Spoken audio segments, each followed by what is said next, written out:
तो दशरथ पटेल तो एक ही बात पर नाराज हो गए थे कि इतना पैसा दिया जा रहा है एडवांस पार्टी में, तो फिर अच्छा भोजन क्यों नहीं दिया जा रहा? Dashrath Patel became displeased by just one thing. So much money is given in the advance party, then why isn't good food served? अच्छा स्थान क्यों नहीं बनाया जा रहा है? Why isn't good accommodation provided? अब जो करोड़ों रुपया कमाता हो, Now, someone who earns crores of rupees वो तो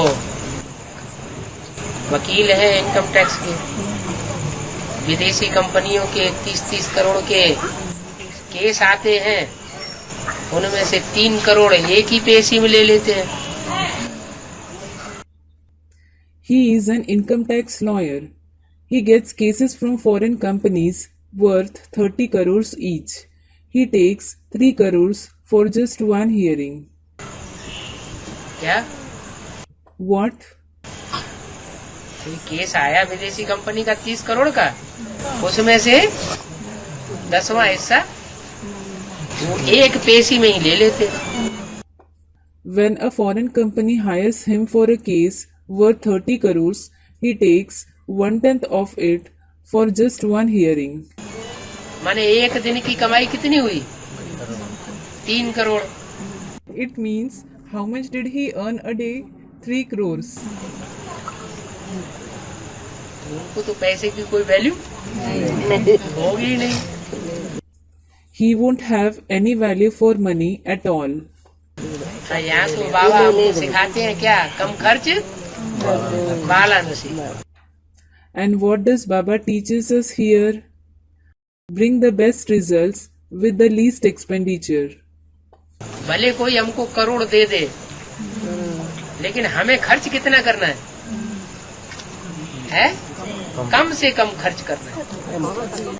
Although someone gives us crores of rupees, how much should we spend?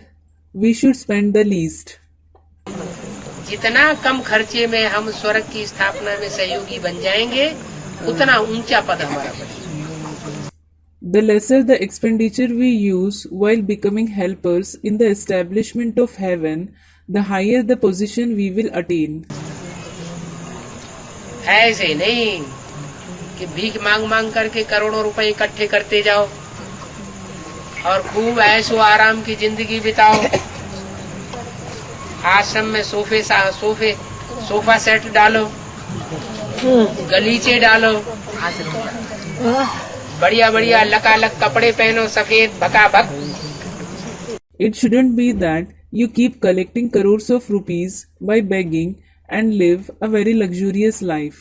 Deck the ashram with a sofa set, a carpet, and wear very good, sleek, and classy white clothes.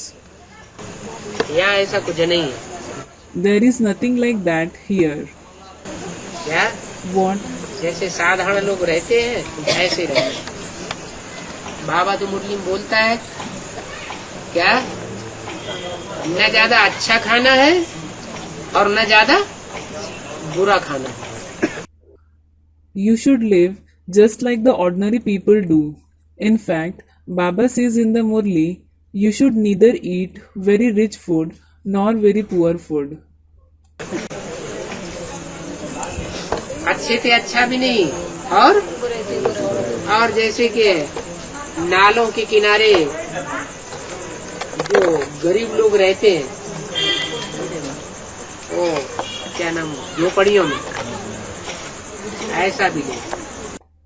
It should neither be the best nor should it be like the poor who live in the huts close to drains.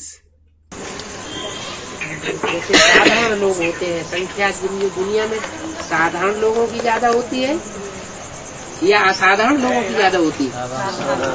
साधारण की ज्यादा संख्या होती है। It should be like the ordinary people. Is the population of the ordinary people more or the extraordinary people more in the world?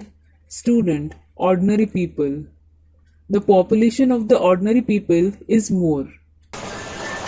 तो सर्वसाधारण की तरह खाना, पीना, रहना, मकान बनाना, रहना, और मकान बनाने की तो अभी बात ही नहीं। क्यों? So, you should eat, drink, and live like the ordinary people. The question of building a house and living in it doesn't arise at all. Why? ये जितने भी मकान बनते जा रहे हैं, महलमाड़ियाँ अटारियाँ बनती जा रही हैं, ये सब विनाश होने वाली है या रह जाएंगी? All these houses, palaces, multi-storied buildings, and mansions that are being built, are they all going to be destroyed or will they remain intact? ये तो सब विनाश होने वाली है। All these are going to be destroyed. इसलिए मकान बनाने के लिए तो, प्रॉपर्टी बनाने के लिए तो मना ही कर दिया है। This is why Baba has completely forbidden to build a house or a property. बोल दिया कि जब विनाश होगा तो सब बच्चे माउंट आबू में इकट्ठे हो जाएंगे, लाखों की तादाद में बच्चे माउंट आबू में इकट्ठे होंगे, तो सारा का सारा माउंट आबू ही खरीद करना पड़ेगा। He has already said, when the destruction takes place, all the children will gather in Mount Abu. When lakhs of children gather in Mount Abu, you will have to purchase the entire Mount Abu itself. और दूसरी जगह property बनाने की बात ही नहीं। There is no question of making property anywhere else at all. India में दूसरी जगह प्रॉपर्टी बनाना, वो तो फिर श्रीमत की बरखिलाफी हो गई। If you make property somewhere else in India, that is certainly violating the Srimad. हाँ, कोई कोई विधर्मी ब्रह्मा कुमार कुमारी है जो बाबा की मुरली को नहीं मानते हैं, नहीं ध्यान देते हैं।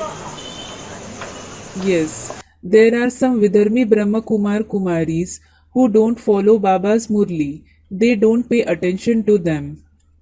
उन्होंने अपने अंडरग्राउंड कंक्रीट के मकान बनाए हुए हैं, ब्रह्मा कुमारी ईश्वर विश्वविद्यालय नाम दिया हुआ है। They have built the underground concrete houses and named them Brahma Kumari's Ishwariya Vishwavidyalaya. उसके द्वारा अपनी दुकान चला रहे हैं, पैसे कमा रहे हैं, जिसको चाहते हैं उसको धक्का दे देते हैं। They are running their shop and earning money. They throw out anyone they want to. कहते हैं ये भगवान का घर है, और भगवान के घर में से भगवान के बच्चों को ही, जो भगवान की बातों पे चलते हैं, भगवान की बातें मानते हैं, उन्हीं को धक्का दे दिया जाता है। They say this is God's house, and the very children of God who follow the words of God, who accept His words, they throw them out of His house. तो वो तो बात एक दीगर है, लेकिन असली बात यह है कि बाबा के घर में जो बाबा के बताए हुए तौर तरीके से चलने वाले बच्चे हैं, वो ही माउंट आबू तक जाकर के सुखधाम और शांति धाम के वासी बन सकेंगे। That is a different thing. But the fact is that the children who follow the methods and system shown by Baba in his house, they alone will be able to go to Mount Abu and become the residents of abode of happiness and the abode of peace. देवान वाले हैं, मैं इतने पैसे वाला हूँ, मैं इतनी प्रॉपर्टी वाला हूँ, मैं ऐसा भोजन अच्छा खाने वाला हूँ, मेरे को खिचड़ी कैसे दी जा रही है, वो तो टिक नहीं सकेंगे। If they are body conscious, I am so rich, I have so much property, I eat such rich food, how can you serve me khichdi? Then such children won't be able to stay long.